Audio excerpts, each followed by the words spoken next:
Hi, hello, welcome back. Welcome if you're new. So today I just felt like yapping about my favorite book series, I guess. And since I mostly read fantasy, I thought why not just talk about my I think it's 10 favorite fantasy book series that are like genuinely my absolute favorite. Like I love them so much. Genuinely had such a good time reading them. Can't stop thinking about them. I also have like two honorable mentions that I'm going to talk about at the end, but those were just my overall favorite books. I want to reread them all the time. I think about them all the time. Some of these are older ones that I've had for like a while, and some of these are actually pretty new for me. I don't think the books are new, but I just read them maybe like this year. So let's just get right into it, I guess. And I think I'm gonna start with the most obvious basic one.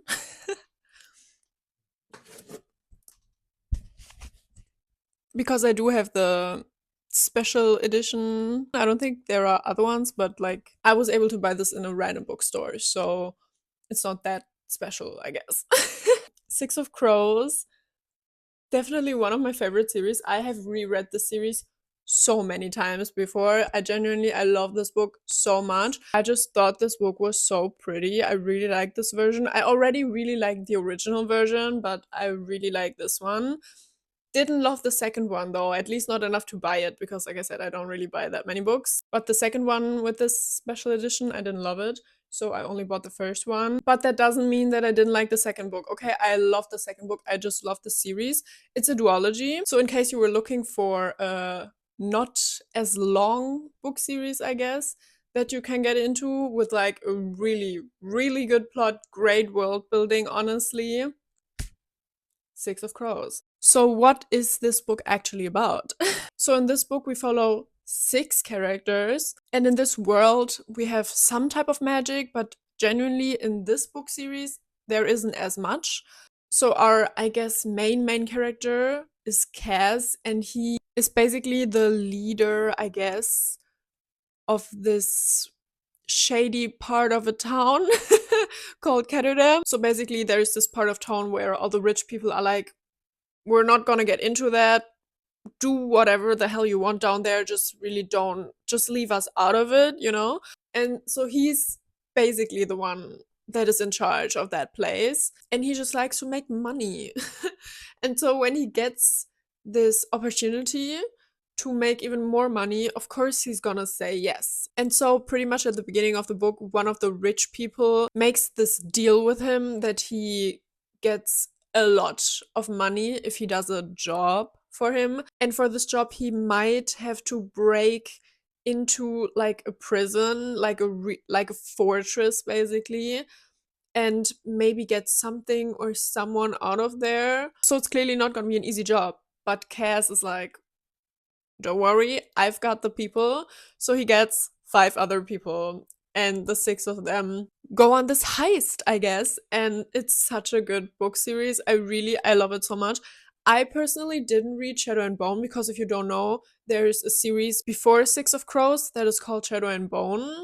And a lot of people say you should read it first, but I genuinely didn't. And I had no problem whatsoever reading this series. I loved it so much. I think it's self-explanatory, especially because Shadow and Bone takes place mostly in like a different part of the country. So we basically get all the world building in this book anyways, because it's a completely different place of the world, I guess, that we still have to explain. But yeah, so I read this a few years ago and I actually have read it so many times since then. I also got the audiobook because sometimes when I can't fall asleep, I listen to an audiobook. And so I have listened to this book a million times as well. I love it so much. Genuinely, the characters are so well written, so interesting. I also feel like they are very like diverse and different, so I just really like having six very like individuals, you know, like six very different characters that are not in any way similar, because I've read other books where it's like five or six people are the main characters, and sometimes you just get confused with the POVs because genuinely you just don't remember who's who because they all sound kind of similar. And I feel like for this, all of them have such distinct voices that you just know. Like you just know all of them. You feel like you know all of them, and you get so attached to them, at least I am. So I'm very sad because if you also didn't know, there's a Netflix show called Shadow and Bone, and these characters, they basically also put them in the show because why not? And I think they were the fan favorites. I personally didn't really care about the Shadow and Bone plotline, to be honest. I watched the show for the Six of Crows characters, and so I'm very sad that we got robbed of a spin off with just them and their plot because Netflix decided to cancel it. That was like 3 years ago, but if you can't tell, I'm still salty about it. So, yeah, that was Six of Crows, one of my absolute favorites. Reread it so many times and I love it. Now, let's get into a series that I actually just read this year, which is crazy because how did I miss out? How did I not know that this series existed? And it's the Shades of Magic series by V. Schwab. The first book is called A Darker Shade of Magic, and I just read this. I'm pretty sure it was like the first book series that I read in this year. Like I started with just reading the first, then the second, and then the third because I just immediately wanted to get through the series. I loved it so much. I don't have a physical copy yet, but I was strongly considering buying a very special edition that was pretty expensive, but I was like, I'm gonna go for it with the series. But then the shipping was like even more expensive because it's from the US. So I thought, okay, I don't think I have that much money, and so I didn't buy it. But I'm thinking about buying the normal. I don't know if I like the cover though. That's also a thing for me. Like if I'm gonna buy a book series, I have to like the cover as well. And especially since I already read this, I'm only gonna buy it as a trophy, clearly. So it needs to be pretty. So in this book series, we follow Kel, and I just really like the world, I guess, like the idea of it. I really enjoyed it. So in this series, we have four different Londons, like basically like alternate universes or like different dimensions. And our main character, Kel, can travel between these worlds, but he's like really one of a few. Like, genuinely, I think only one other person can do it other than him. There aren't many people that can do that. And so he kind of works for the king to deliver messages between the different Londons. And he gave these Londons different names. So his own London is Red London. Then there's also White London, Grey London, and Black London. And so basically, all of these Londons are a little bit different because basically, in all of these places, at some point, magic existed, but every London kind of ended up very differently. So, for example, Black London, I think, completely got destroyed because someone with magic got too powerful and kind of like destroyed the world with magic, I guess. I don't know. In another London, there isn't any magic at all anymore. Like it just died out, I guess, for some reason. So it's basically our London, I would guess. In the other one, magic has basically corrupted the people. So the people that have magic are ruling not very kindly over everyone else.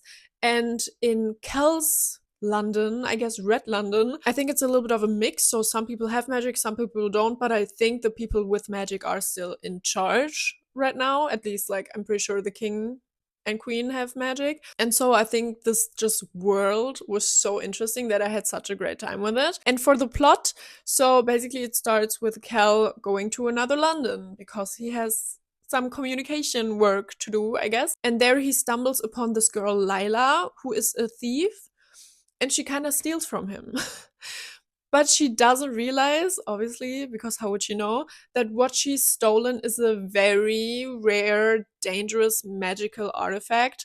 And so it kind of blows up in her face, and they have to work together, I guess, to keep this artifact from getting into the wrong hands, I guess. And for me personally, the first book isn't my favorite. I also, although I only read it this year, I already reread this book series because I enjoyed it so much. And so even on my reread, the first one is still not my favorite. Like, I do think it's a little bit slow. I didn't love it as much.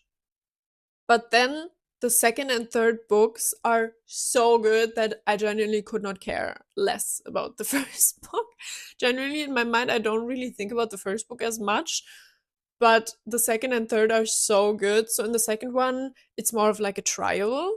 And so we just get to see a little bit more magic, which I enjoyed because I was missing that a little bit in the first book because the magic system is so interesting that I was just like kind of disappointed that we didn't get as much magic like in this book.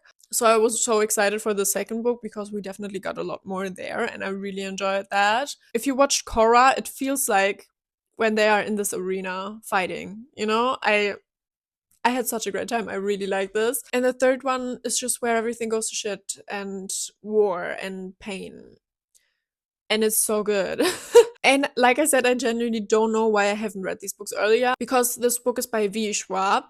And if you also don't know, one of my favorite books, like genuinely, I think it's one of my favorite books. I didn't put it in here because I don't think it's like a fantasy book and it didn't really fit into the video, I guess. But one of my favorite books is Vicious by V. Schwab. I really love this. I want to reread it again as well because I generally haven't, which is surprising to me because I liked it so much. And so I'm so surprised that I didn't pick up this other series by her sooner.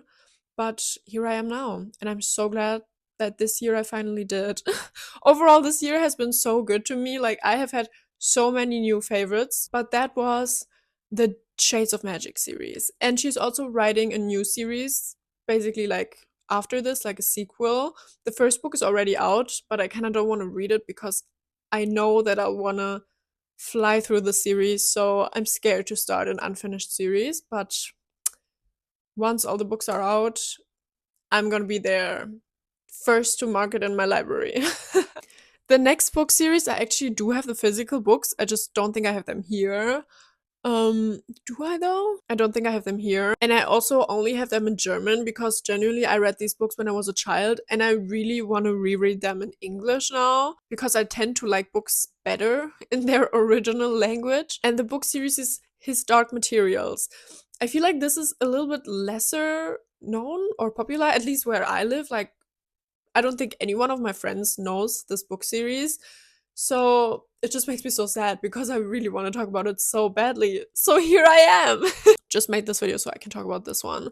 No. So I read this book series when I was a child. This is genuinely my childhood. I also reread this so many times as a child, which is, I don't think it's crazy because I always was a child that read a lot, but still I didn't reread that many books. Like, for example, Harry Potter was one of my favorites as well, but I think I only read them like once or twice, and then I mostly just listened to the audiobooks on repeat. But I didn't like really fully read the books, the physical books, that much. And I genuinely, when I tell you, I read the first book in this series so many times already. And the second and third, I've also read them quite a few times. And I really want to read them in English now, actually. So, what are these books about? So, the first book is called The Golden Compass, I think. I think it's also like the Northern Lights in some countries, so I don't know. But I know it as the Golden Compass, so I don't know. It's like a Philosopher's Stone, Sorcerer's Stone thing, I guess. I think the original title is actually The Northern Lights, but I don't know. So in this book, we follow Lyra, who's a 12-year-old girl, I think. And what I really like about this, she genuinely feels like a 12-year-old girl. Because, for example, Six of Crows, the characters, like some of them are supposed to be 15 and they don't act like 15-year-olds. They act like they are 25. But with this one, Lyra is genuinely just a fun, crazy, unhinged little 12-year-old. And basically, when she was a child, her uncle brought her to Oxford, I guess. Oxford University. This is a magical world though, so not our Oxford. We don't really know what happened to her parents, but we don't know them. They are not in the picture. Like I said, the uncle brought her there to be brought up there. So he doesn't care about her either. Love to see it. And so she just grows up surrounded by all these scholars that think she's just this bratty, annoying little kid, but are still like trying to take care of her in some way. And in this world, we have demons, I think that's what they're called. So basically, every person has an animal that's like linked to them, connected to them. Like they have basically this invisible string connection, you know? And it's literally a part of their soul. So for children, the animals can still change form because children haven't formed a full personality or something, I guess. But once you're an adult and you grow older, the demon usually ends up just having one specific shape and staying in that shape. And that's usually when they say you are grown up, I guess. So, like I said, Lyra grew up with these scholars, but there's also this like kitchen boy that's her age. And so she befriends him and they are besties basically. But in this town, some kids have slowly been going missing. And at some point, this friend, the kitchen boy, he goes missing as well. So obviously, Lyra has to investigate and she starts to go on this very scary journey. Like, genuinely, I think this is really traumatizing. Maybe because I also read it when I was 10. I don't know. But I really, really like the story. And the second and third book, I don't even want to say anything about it because I would say that's already like a big spoiler. But genuinely, it goes in such a crazy direction.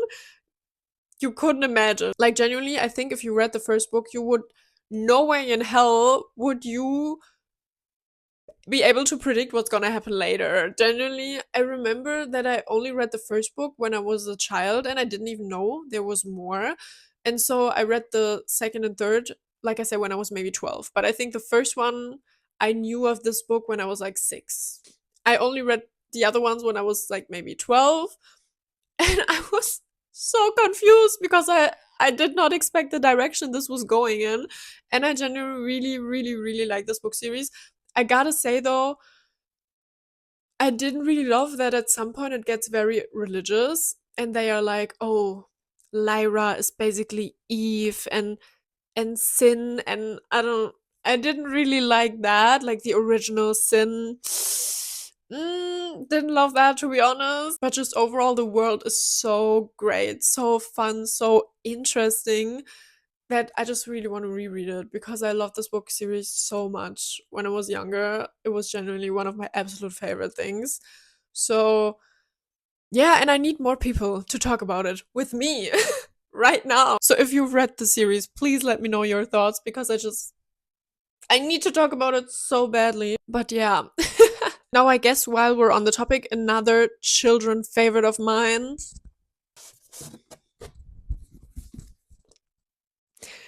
It's not the English version. I have read the English version, but I just don't have the physical copy of it. But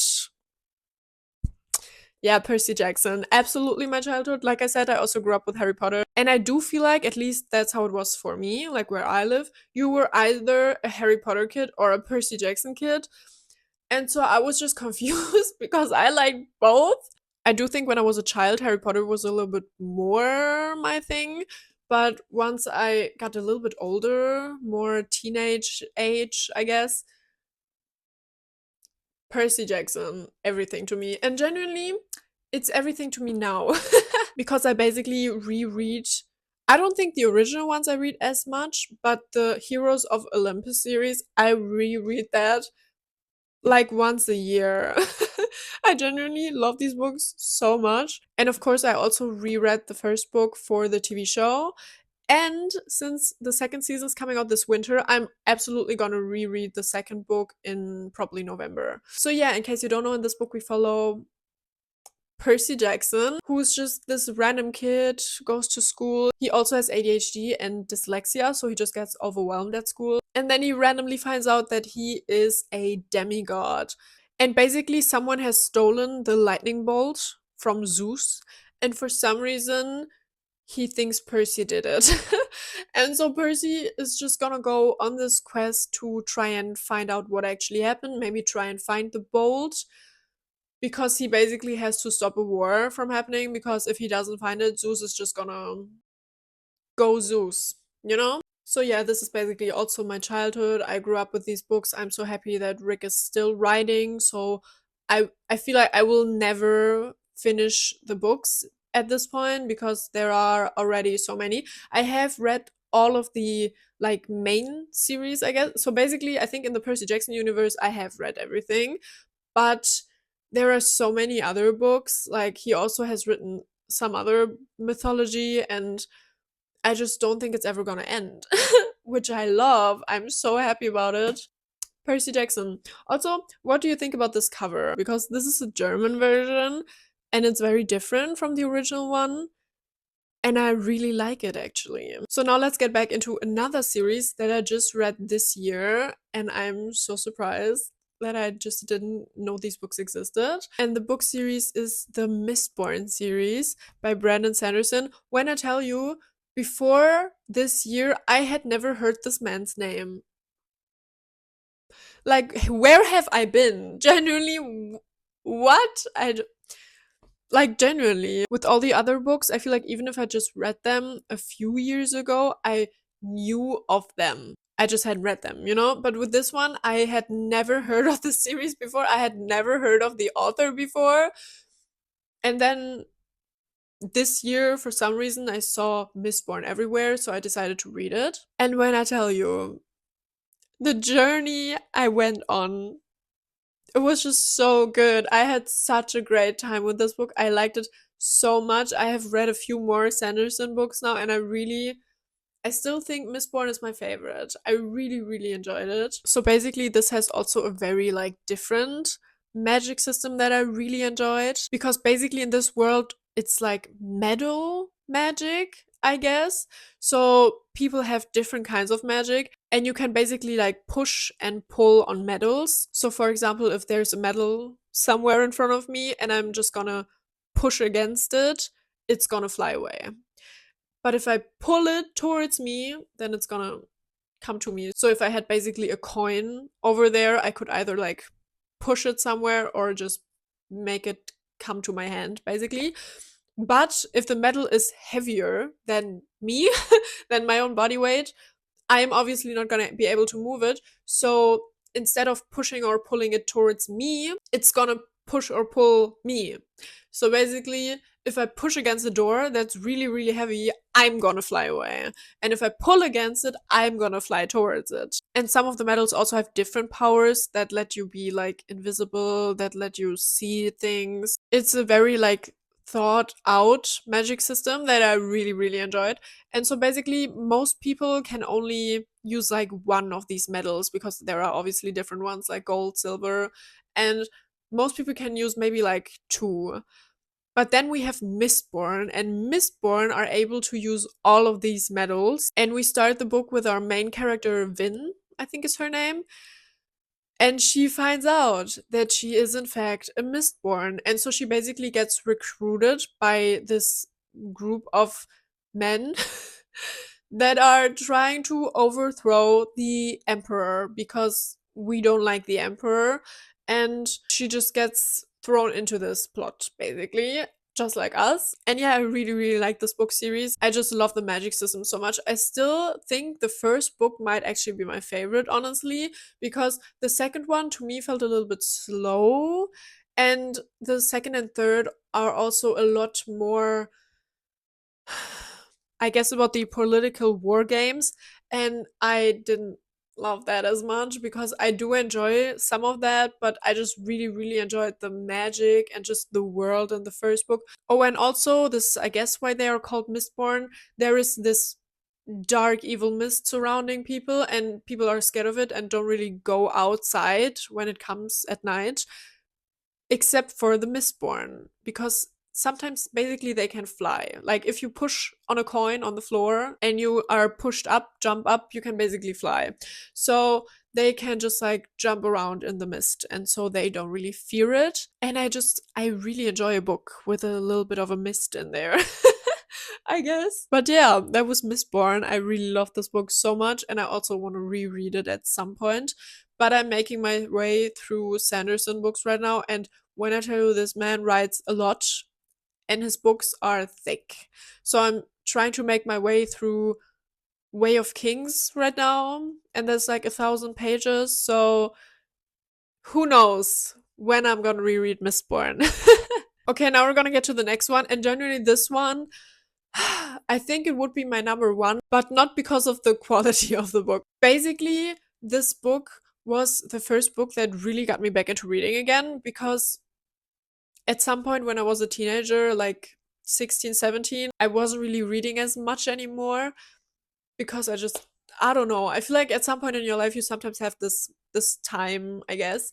And especially when you're a teenager, sometimes you think, "Oh, now I'm too cool for nerdy Harry Potter or something. I don't know. But yeah, so when I was a teenager, I kind of stopped reading a little bit. And then I went to uni where I had to read so much for uni anyway. So I just didn't really feel like reading. But I guess uni wasn't actually the problem, because when I tell you, after I read this book, it really started my reading journey again. It made me so motivated to read books again. And I think after I read this, that was the point where I started reading 100 books a year again. So the book is called Once Upon a Broken Heart. And like I said, I have this different emotional connection because it genuinely got me into reading again. So I'm like, it's just like different, you know? I also don't have a physical copy of this because I just want like the most perfect, beautiful copy, and I can't seem to get it anywhere.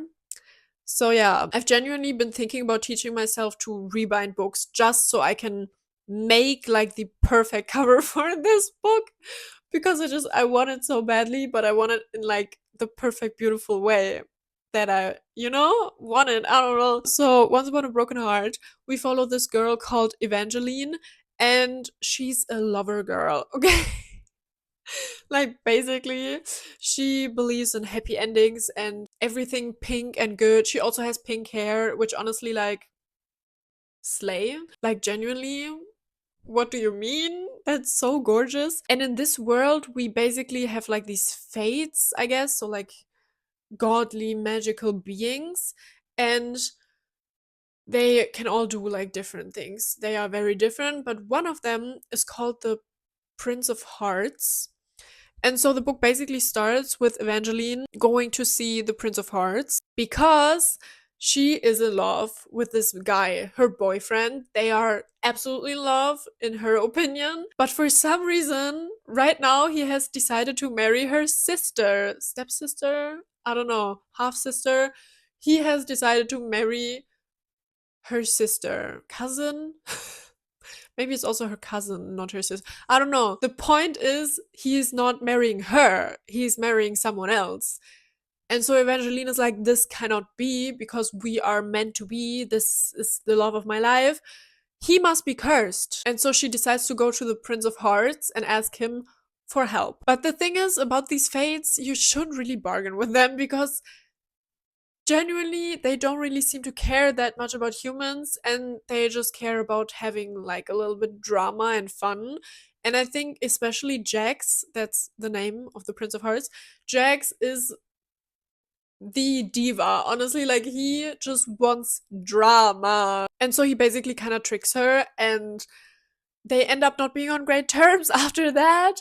But at some point, fate, I guess, brings them back together and they have to work together on this quest. I really love this book so much. This is very much like whimsical fairy tale vibes. Like, I feel like after I read this book, I realized that I am a no plot, just vibes kind of person because the vibes in this series are immaculate. Oh, also, this is a 3-book series, this is a trilogy, but I consider it a duology. I genuinely try to forget the third book exists, and I also basically I have convinced myself like I'm gonna stay delusional and just imagine that this is a duology, because genuinely the first 2 books are so good. The second one I think is even my favorite.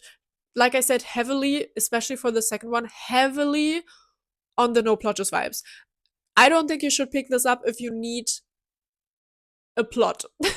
But if you need like Ghibli fairy tale, magical, whimsical vibes, the second book, generally my favorite book. I want a physical copy so bad because I also have reread this book a couple times, but I want to hold it in my hands and read it. Like, I love this book series duology so much, and the ending of the second one is so dramatic and heartbreaking and gut-wrenching, and then you just get this stupid third book. I don't know if this is like a popular opinion, but I think a lot of people didn't love the third book, and it felt very rushed and also very fan service-y, and not in a good way, because I am a fan, and usually I say if it's fan service, I'm a fan and I got served, so I'm fine with it. But genuinely, I don't think I got served in this one. I didn't really like the third one. Like I said, I'm trying to erase it out of my mind. But the first 2 are everything to me, genuinely. Oh, and this is also a sequel to another series called Caraval. I personally didn't read Caraval before and actually only read it after. And a lot of people say you should read it before. I genuinely don't think you need to because I didn't really enjoy Caraval. But I can definitely understand why, because basically some of the characters have like cameos and you just don't really get that, understand that if you haven't read the books. But I don't think it's that important, to be honest. So you can decide yourself if you want to read Caraval first. I personally, like I said, didn't really enjoy the series and I love this series. So I wouldn't reread Caraval. But this series I have already reread like probably 3 times and I will keep rereading and I want a physical copy so badly. Okay, now for the next series, I also really would love to be able to rebind because I don't think the covers are that pretty. And the series is called The Infernal Devices. And if you don't know, this is a prequel to the Shadowhunter books, to the Mortal Instruments, City of Bones. So basically, the original book series is called City of Bones, the first book. And in this book, we follow this girl, Clary, who finds out that she's a Shadowhunter. And Shadowhunters hunt and kill demons. And that's basically the plot. And the series has like 6, 7, 8 books, I don't remember. And it's not that good of a series, which is so sad because of this reason, I didn't read any other books that came out after this series. Like, for example, The Infernal Devices. And that was so stupid of me. I even remember one of my friends, like back in school when we were 12 or 13, she was telling me about Tessa and how she loved these characters. I was like, yeah, Shadowhunters isn't really my thing anymore because it's just like really cringe. The books are so bad. I really should have listened to her because what do you mean I only read these books now as an adult? Like, this is crazy. So, like I said, this world basically is the Shadowhunter world. Technically, it's like the human world, but the Shadowhunters also live there and hunt demons, and humans just don't see anything, don't notice anything. So, yeah, in the Infernal Devices, we follow Tessa, our main character, and she. Oh my god, what's the plot again? I think I need to reread. Oh my god. I think her brother went missing or something, and so she comes to search for him, but while doing that, she gets attacked. And from this attack, she gets saved by shadow hunters, and so they take her in. She doesn't really know what's going on, so basically, I think if you don't want to read the original books because they suck, read this one because it's literally like the premise is kind of similar of this girl that just finds out about this world, and so we again get explained the whole world very well. So I think you should just read this series. You can read it on its own. You don't have to have read the other books before. And so yeah, she just gets sucked into this Shadowhunter world, demons, all of that stuff. There's also a love triangle. By the way, the only love triangle I will ever have like a positive opinion about, because I hate love triangles for the life of me so badly. I don't think I've ever read a love triangle I liked except for this one. Genuinely, I love this book. I loved all of the 3 main characters, and I didn't give a shit who ends up with whom. I just wanted them all to be happy together, which yeah, I'm not gonna talk more about that. It was so good. And the ending of the last book, genuinely so traumatic.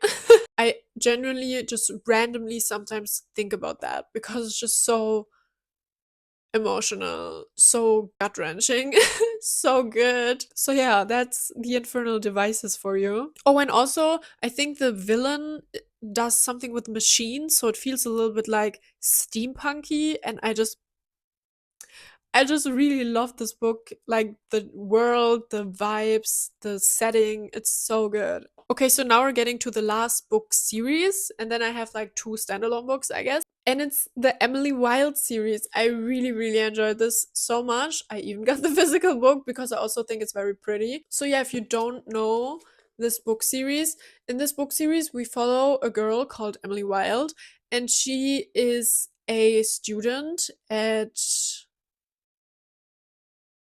I don't know, she's from London, okay? So she is actually basically from London and she studies fairies because in this world, fairies exist, but they have like this different realm. So we are still in our normal human London, but fairies have this different world and sometimes they cross over and cause chaos. And so she is basically doing a PhD, master's, I don't know, she's studying fairies. And so for her paper that she wants to write, she has to go to, I think, Norway and just wants to kind of study more of these fairies. But the fairies, like I said, they aren't the cutesy, fun fairies. They are genuinely like the terrifying fae beings that take children away and stuff like that, like the more traumatizing fairy tales. And so this is clearly not going to be an easy journey for her. So yeah, we are following her. I really like this book. It's basically written as her journal. So I don't think this book is for everyone. I personally really liked it, but it basically feels like she's writing a journal to make notes for her paper. So it kind of feels like you're reading an academic paper on fairies, which I personally love. I really need more of that. I love that. Emily is also a very like specific character. So I think some people wouldn't really feel like she's very likable, which I personally disagree. I love her, but yeah, so I just wanted to give you a heads up on that. But overall, I really, really like this book. And oh, we also have this colleague of hers that just comes along and he's just like horrible in the best way. Like, we love him, but he is intense. And yeah, that's the book. I really love this one as well. And those were all of the fantasy book series that I wanted to talk about. And now I just have like two more standalones, and I'm not going to talk about them as much, anyways, because basically these two definitely fall under the very much vibes, not as much plot, or like very confusing plot. So like no plot or like very confusing plot, just vibes type of books. And they are also both by the same author. So these are The Starless Sea and The Night Circus by Erin Morgenstern. And when I tell you I'm gonna read anything this woman writes, because literally these books are exactly what I mean when I say I just want like the vibes. Like, these books are written so beautifully, and I also don't have physical copies of them, but I'm gonna get them for sure because I love these books. I also love the look. Like, just the normal covers, I guess, are already so pretty. So when I have money, I will get these books. So for The Night Circus, I think it's pretty obvious. It's about a circus, and the circus is kind of magical and only appears once every while somewhere. And they also have magicians that do really well done magic. Like, it looks too good to be real. It might actually be real magic. Who knows? And basically, we are following this girl and this guy who are both illusionists, I guess. And basically, they don't even know it, but since they were children, they have been competing against each other, but they don't even know because their guardians, I guess, made this bet when the children were like 5 that one of them would be the better one at some point, and maybe they will have to kill each other at the end because of this bet. And yeah, I don't really have to say much more. It's very much like autumn, fall vibes. I really love the description. Like I said, it's very descriptive, very beautiful writing. So if you don't love that, this is not for you. Same with the other book, The Starless Sea. In this book, I don't even know how to explain anything because generally I feel like anything is a spoiler. So in this book, we follow this guy who's just like a student. He's studying video games or something at university. Like, he's just a basic person in our normal human world. But then while he's studying in the library, he finds a book that has different stories in it. Like, one is about a pirate, I don't know. But then one story is actually about a child, about a boy. And the more this guy reads of the story, the more he actually realizes that this is literally something that happened to him when he was a child. Like, he is the boy in the story. But that makes literally no sense because no one else was there to see him. How does anyone know that this happened, and how did it end up in this book? So that's basically the premise. I don't want to say more because generally it's so it just goes a way that you could not ever expect. But yeah, I love this book so much. I think I liked it even better than The Night Circus. I feel like a lot of people disagree because, like I said, the plot is so confusing all over the place. So I don't know if a lot of people liked it, but I love this book so much. Like I said, I will read anything this author writes. And I didn't even know, but I just heard that apparently she's writing another book right now. So I'm so excited. And generally with her, I'm so good with her taking her time because I think between the Night Circus and Starless Sea there was like 8 years or something. And I'm good with that. If she needs 8 years to write another masterpiece, I'm there. So yeah, those were my 10 absolute favorites of book series regarding fantasy. I do have other books, like I said before, Vicious, for example, but I don't think they fit in this category. So maybe I'm gonna make another video about just like my random favorite books, I guess, like not genre based. But yeah, those were my absolute favorites. However, now I have some honorable mentions, I guess, or more like I'm not sure yet. I think I'm gonna have to reread the books, but I really enjoyed them. And the first one is the Locked Tomb series, the first book being Gideon the Ninth. And I read this series also this year. And this was just so, I don't even know how to say because it was so good, but I was also just so confused most of the time. And I think that's a universal experience when we read these books. And so I wasn't really sure. Like, I don't think I rated this book series that high, but for some reason I can't stop thinking about it. And I'm so excited because there's a fourth book coming and we don't know when. Literally, I think it said that it was gonna come this year, but now I think it says 2026. So who knows when the next book is coming, but I'm gonna be there and I'm definitely gonna reread them again at that point. So I don't know if I would consider these my favorites because at some points they were very confusing and sometimes felt a little bit like they were dragging, but I can't stop thinking about them. And so I feel like that has to count for something, you know? And the other book series I literally just finished. Like I just read them, so I just don't want to put them on the pedestal of favorites yet because you know what I mean, like they have to marinate a little bit. But the book series is One Dark Window and Two Twisted Crowns, and I literally finished the second book like 2 days ago. But I had such a good time with this, which is shocking because I started this book, like the first one I started it before and I actually DNF'd it, which I can't believe because why am I putting it in my favorites right now? Like that is crazy. But yeah, I really like this one as well. The magic system is also very different and not something you would expect. So it's basically surrounded to these cards, like you have a deck of cards and every card does something different magically. And I really like the idea of that. There is also a magical mist that no one goes into. So I just, you know, like I said with Mistborn, I just love me some dark, dramatic, magical mist. And so I like this book series a lot. But like I said, I feel like I'm gonna have to wait a little bit longer, maybe reread it, see if I'm still gonna enjoy it as much. And maybe it's gonna be one of my new favorite series, but I'm not sure yet. It's just, it hasn't been long enough, you know?